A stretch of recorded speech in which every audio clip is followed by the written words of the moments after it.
Hello everyone, it's me Snigdha and you are watching Queen with Love. मैंने जाना कि non subscriber भी मेरे वीडियो को देख रहे हैं, तो अगर आपको वीडियो पसंद आ रही है तो प्लीज़ लाइक करें और मेरे चैनल को सब्सक्राइब भी करें। मैं एक बिगिनर हूँ तो मुझे आप सबके सपोर्ट की बहुत ज़रूरत है। Thank you. हमारी आज की कहानी का नाम है 3 नन्हे सुअर और दुष्ट भेड़िया। एक जंगल में 3 नन्हे सुअर अपनी माँ के साथ रहते थे। कुछ समय बाद जब वे बड़े हुए तो उनकी माँ ने उन्हें बुलाया और कहा, मेरे प्यारे बेटो, तुम तीनों अब खुद की देखभाल कर सकते हो, खुद के दम पर अपना जीवन भी जी सकते हो।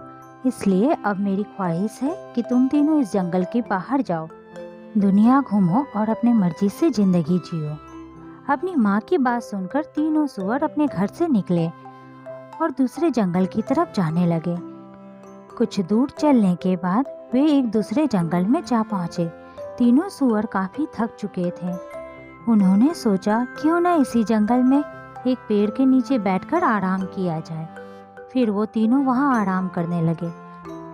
थोड़ी देर आराम करने के बाद तीनों भाई एक दूसरे से अपने आगे के जीवन के लिए योजना बनाने लगे। पहला सुअर कहता है, मुझे लगता है अब हम तीनों को अपने अपने रास्ते जाते हुए अपनी किस्मत आजमाना चाहिए। दूसरे सुअर को ये बात अच्छी लगी, लेकिन तीसरे सुअर को यह विचार अच्छा नहीं लगा। तीसरे सुअर ने कहा, नहीं, मेरे ख्याल से हमें एक दूसरे के साथ ही रहना चाहिए और एक ही जगह पर जाकर अपना नया जीवन शुरू करना चाहिए। हम एक दूसरे के साथ रहते हुए भी अपनी किस्मत को आजमा सकते हैं। उसकी बात सुनते ही पहले और दूसरे सुअर ने कहा, भला वो कैसे? तीसरे सुअर ने जवाब देते हुए कहा, अगर हम तीनों एक ही जगह पर आसपास रहेंगे तो किसी भी मुसीबत में आसानी से एक दूसरे की मदद कर सकेंगे। यह बात दोनों सुअर को अच्छी लगी। उन दोनों ने उसकी बात मान ली और एक ही जगह पर आसपास घर बनाने में जुट गए। पहले सुअर के मन में विचार आया कि उसे भूसे का घर बनाना चाहिए, जो जल्दी बन जाएगा और उसे बनाने में मेहनत भी कम करनी पड़ेगी। उसने जल्दी जल्दी कम समय में सबसे पहले अपना भूसा का घर बना लिया और आराम करने लगा। वहीं दूसरे सुअर ने पेड़ की सूखी टहनियों से अपना घर बनाने का फैसला किया। उसने सोचा, मेरी टहनियों वाला घर भूसे के घर से काफी मजबूत होगा। इसके बाद उसने पेड़ की सूखी टहनियां जुटाई और थोड़ी देर मेहनत करके अपना घर बना लिया। फिर वो भी आराम करने लग गया और खेलने लगा। वहीं दूसरी तरफ तीसरे सुअर ने काफी सोच विचार के साथ ईंट पत्थर से घर बनाने का निर्णय किया। उसने सोचा, घर बनाने में बहुत अधिक समय तो लगेगी, लेकिन यह घर मजबूत और सुरक्षित भी होगा। ईंट का घर बनाने में तीसरे सुअर को 7 दिन का समय लग गया। तीसरे सुअर को एक घर बनाने में इतना मेहनत करते देख बाकी दोनों सुअर ने उसका खूब मजाक बनाया। उन्हें लगता है कि वह एक घर को बनाने के लिए इतनी मेहनत करके बेवकूफ़ी कर रहा है। वे दोनों उसके साथ खेलने के लिए भी उसे उकसाते थे, लेकिन तीसरा सुअर कड़ी मेहनत से अपना घर बनाता रहा।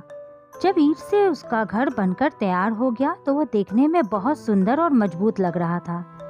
इसके बाद तीनों सुअर बड़े मजे से अपने घरों में रहने लगे। उस नए स्थान पर उन तीनों को किसी तरह की परेशानी नहीं हो रही थी। इस वजह से तीनों ने अपने अपने घर में खुशी से दिन बिताया। एक दिन उनके घर के ठिकाने पर एक जंगली भेड़िया की नजर पड़ी। 3 मोटे सुअरों को देख कर के उसके मुंह में पानी आने लगा। वह तुरंत उनके घर की तरफ बढ़ा। सबसे पहले वो पहले सुअर के घर पे गया और दरवाजा खटखटाने लगा। पहला सुअर सो रहा था। दरवाजा की खटखट सुनकर जब वो उठा तो उसने घर के अंदर से पूछा, कौन है दरवाजे पर? भेड़िया बोला, मैं हूँ दरवाजे पर और मुझे अंदर आने दो। भेड़िया की कड़ी आवाज सुनकर सुअर समझ गया कि दरवाजे के बाहर कोई जंगली जानवर खड़ा है। वह डर गया और दरवाजा खोलने से मना कर दिया। इसके बाद भेड़िया को गुस्सा आ गया। उसने गुस्से में कहा, नन्हा सुअर, मैं एक फूंक मारकर तेरा भूसा का घर उड़ा दूंगा और तुझे खा जाऊंगा। उसने जोरदार फूंक मारी और भूसे का घर उड़ गया। बेचारा पहला सुअर, वो किसी तरह अपनी जान बचाकर भागा और दूसरे सुअर के घर पहुंचा। जैसे ही दूसरे सुअर ने दरवाजा खोला वो जल्दी से अंदर घुस गया और दरवाजा बंद कर दिया। पहले सुअर को इतना डरा हुआ देखकर दूसरा सुअर हैरान हो गया। इतने में भेड़िया उसके घर भी पहुंच गया और दरवाजा खटखटाने लगा। भेड़िया फिर से बोला, दरवाजा खोलो, मुझे अंदर आने दो। आवाज सुनकर पहला सुअर पहचान गया कि दरवाजे पर भेड़िया ही है। उसने कहा, भाई तुम दरवाजा मत खोलना, यह एक जंगली खूंखार भेड़िया है जो हम दोनों को खा जाएगा। जब दूसरे सुअर ने दरवाजा नहीं खोला तो भेड़िया गुस्से में लाल हो गया। वह चिल्लाया, नन्हे सुअरों, तुम्हें क्या लगता है अगर तुम दरवाजा नहीं खोलोगे तो मैं तुम दोनों को जिंदा छोड़ दूंगा? इस टहनियों से बना घर को मैं एक झटके में तोड़ सकता हूँ। इतना कहते ही भेड़िया ने एक झटके में टहनियों का बना हुआ दूसरे सुअर का घर तोड़ दिया। अब दोनों सुअर वहां से तेजी से भागे और तीसरे सुअर के घर पे पहुंचकर उसे सारी बातें बता दी। यह सब सुनकर तीसरे सुअर ने कहा, तुम दोनों डरो मत, मेरा घर बहुत मजबूत है, वह जंगली भेड़िया इसे नहीं तोड़ सकता। लेकिन वह दोनों सुअर काफी डरे हुए थे, इसलिए वो घर के एक कोने में जाकर छिप गए। इतने में वहां भेड़िया आ गया। वह तीसरे सुअर के दरवाजे को खटखटाने लगा। उसने कहा, दरवाजा खोलो जल्दी से और मुझे घर के अंदर आने दो। तभी तीसरे सुअर ने बिना डरे हुए कहा, नहीं, हम दरवाजा नहीं खोलेंगे। यह सुनकर भेड़िया चिल्लाया, मैं फिर तुम तीनों को मारकर खा जाऊंगा, मैं इस घर को तोड़ सकता हूँ।